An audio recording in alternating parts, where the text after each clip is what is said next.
মধ্যপ্রাচ্যে কি আবারও বাজবে যুদ্ধের দামামা? ইরানে হামলার জন্য যুক্তরাষ্ট্রের ওপর চাপ বাড়াচ্ছে ইসরায়েল। ওয়াশিংটনে গোপন বৈঠক, সামরিক বহর এগোচ্ছে, আর হুঁশিয়ারি দিচ্ছেন ট্রাম্প নিজেই। তবে প্রশ্ন একটাই, আলোচনা নাকি ভয়াবহ কিছু?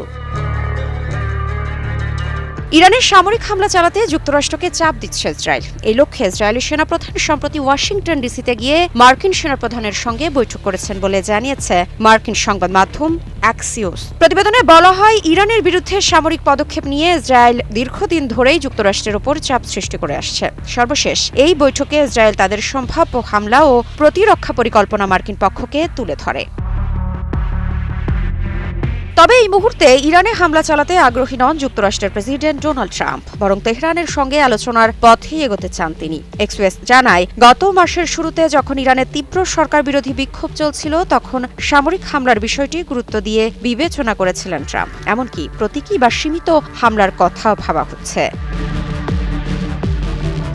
কিন্তু সেই সময় ইসরায়েল ইরানের ওপর ছোট্ট হামলার বিরোধিতা করে। তাদের মতে, শক্তিশালী হামলা ছাড়া ইরান সরকারের ভিত নাড়ানো সম্ভব নয়। পরবর্তীতে ইরানের নিরাপত্তা বাহিনী বিক্ষোভ নিয়ন্ত্রণে আনতে সক্ষম হলে এবং সাধারণ মানুষের মধ্যে আন্দোলনের আগ্রহ কমে গেলে ট্রাম্প হামলার পরিকল্পনা থেকে সরে আসেন।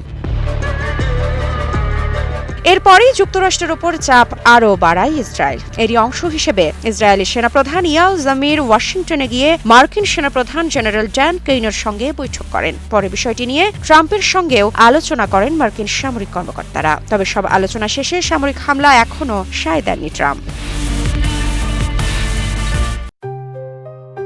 JBS holdings limited.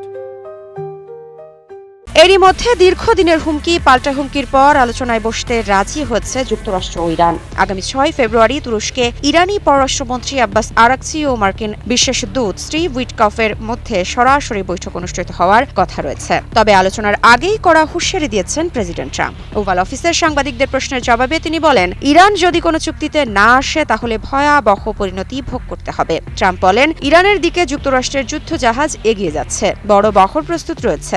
আলোচনা সফল হলে তা হবে অসাধারণ, তবে ব্যর্থ হলে পরিস্থিতি হবে ভয়ঙ্কর। সব মিলিয়ে আলোচনার টেবিলে কি শান্তির সমাধান আসবে, নাকি মধ্যপ্রাচ্য আবারও ঢুকে পড়বে নতুন সংঘাতের পথে, সেদিকেই এখন তাকিয়ে আছে গোটা বিশ্ব। মৃত্তিকা সিনহা বিশ্বাস, নিউজ 24।